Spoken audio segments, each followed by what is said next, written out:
ناظرین آداب، میں ہوں صوبیہ کوثر، سینٹرل یونیورسٹی آف پنجاب سے LLM کی طالبہ آپ کے سامنے حصول علم، بنیادی اور آئینی حق یعنی رائٹ ٹو ایجوکیشن کے موضوع پہ اپنے خیالات پیش کر رہی ہوں۔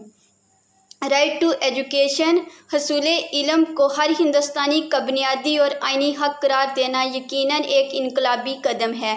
گزشتہ کچھ سال مہینے اپنی نوعیت کا دوسرا واقعہ ہے جس کے بدولت ملک کی سماجی اور تعلیمی صورتحال بدلنے کی امید ہے۔ پہلے واقعہ حصول معلومات کے حق رائٹ ٹو انفارمیشن کے نافذ کا تھا، جس نے سرکاری اور نیم سرکاری اداروں کی کارکردگی میں شفافیت لانے کا کام انتہائی تیزی سے کیا۔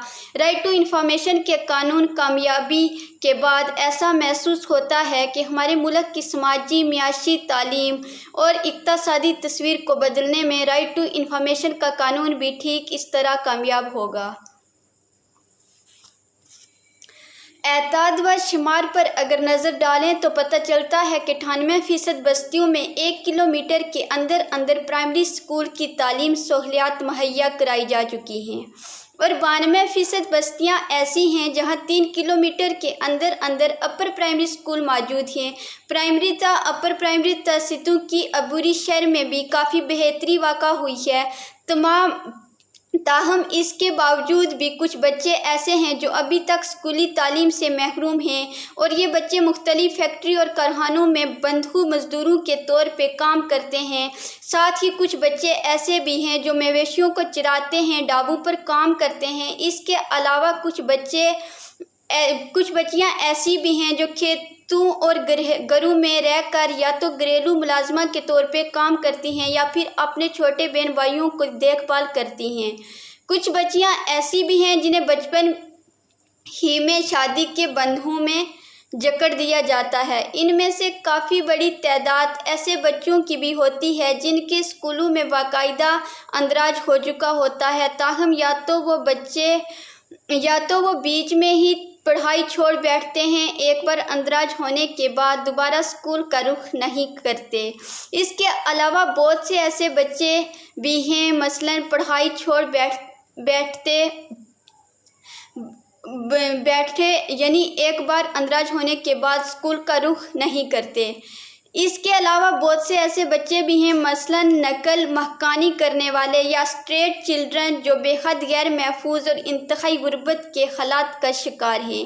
ایسے بچوں کو تعلیم کی سہولیات سے محروم کیا جانا انسانی حقوق کی ہم غیر نوعیت کی نفی کرنے کے مترادف ہے، اور ہمارے لیے اب یہ ناکافی ہے کہ ہم ان بچوں کے لیے تعلیم سہولیات کی فراہمی کا محض ذکر ہی کرتے رہیں جبکہ انہیں تعلیم سے آراستہ کرنا انتہائی ضروری ہے۔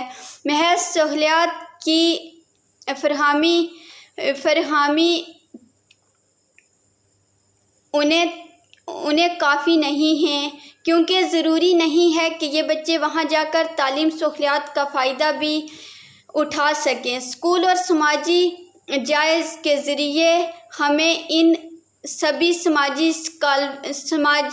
ثقافتی، معاشی، لسانی وجوہات کا پتہ لگانا ہوگا جس کی وجہ سے پچھڑے اور کمزور طبقات سے تعلق رکھنے والے یہ بچیاں باقاعدگی کے ساتھ اسکول میں حاضر نہیں ہو پاتے اور اپنی ابتدائی تعلیم بھی مکمل نہیں کر پاتے۔ اس سلسلے میں تمام تر توجہ غریب ترین اور سب سے زیادہ پچھڑے ہوئے طبقات پر ہی دینی ہوگی، کیونکہ یہی وہ گروپ ہے جو سب سے زیادہ وسائل کی کمی کا شکار رہتا ہے اور جس کو تعلیم کے حق سے محروم کیے جانے کے امکانات عام طور پر زیادہ رہتے ہیں۔ گزشتہ کچھ دہائیوں میں ہندوستان کی تعلیمی نظام کے زبردست فائدے سامنے آئے ہیں۔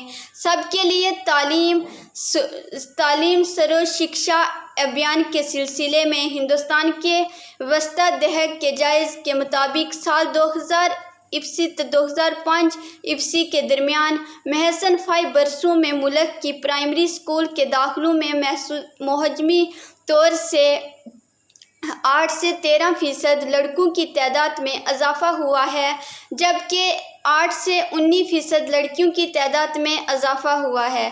لیکن ان قابل ستائش کوششوں کے باوجود بھی 4 بچوں میں سے ایک بچے نے 5ویں میں پہنچنے سے پہلے اور نصف تعداد نے 8ویں میں پہنچنے سے پہلے ہی اسکولی تعلیم کو ترک کر دیا۔ 6 سے 14 سال تک کے بچوں کے لیے مفت اور لازمی تعلیم کے حق RTE سے متعلق قانون کا نافذ ہندوستانی بچوں کے حق میں ایک اہم اقدام ہے۔ اس قانون کے ذریعے ملک کے تمام امیر اور غریب بچوں کے لیے مفت اور لازمی تعلیم کی ضمانت دی گئی ہے۔ ابتدائی تعلیم کی سہولیات مہیا کرائے جانے کے موضوع پہ ملک میں مختلف سطحوں پر گزشتہ کئی برسوں سے لگاتار مباحثے ہو رہے ہیں۔ بالآخر آئین کے دفعہ 86ویں ترمیم 2002 کے ایکٹ، جس کے تحت ابتدائی تعلیم کو بنیادی حق قرار دیا گیا تھا، 2009 میں رویہ عمل آیا۔ رائٹ ٹو ایجوکیشن کا مطلب محض مفت اور لازمی تعلیم ہی نہیں ہے، در حقیقت سبھی کے لیے معیاری تعلیم کا پہلو بھی اس میں شامل ہے۔ اس ایکٹ کے تحت بچوں کو اسکول میں مفت اور لازمی داخلہ، حاضری اور ابتدائی تعلیم کی تکمیل کی مکمل گنجائش رکھی گئی ہے۔ اس قانون میں اس بات کی بھی گنجائش رکھی گئی ہے کہ نصاب تعلیم ایسے ہو جس میں بچوں کو سرگرمیوں، گہرے مطالعے اور دریافت و انکشافات کا موقع مل سکے۔ محکمہ حد تک اس بات کی کوشش کی گئی ہے کہ بچوں کو ڈر اور خوف سے محفوظ رکھنے کے لیے فکر سے آزاد کلاس روم اور جسمانی سزا پر پابندی لگا کر نیز مادری زبان کی تعلیم فراہم کر کے مساوات کے ساتھ معیاری تعلیم دی جائے۔ شکریہ۔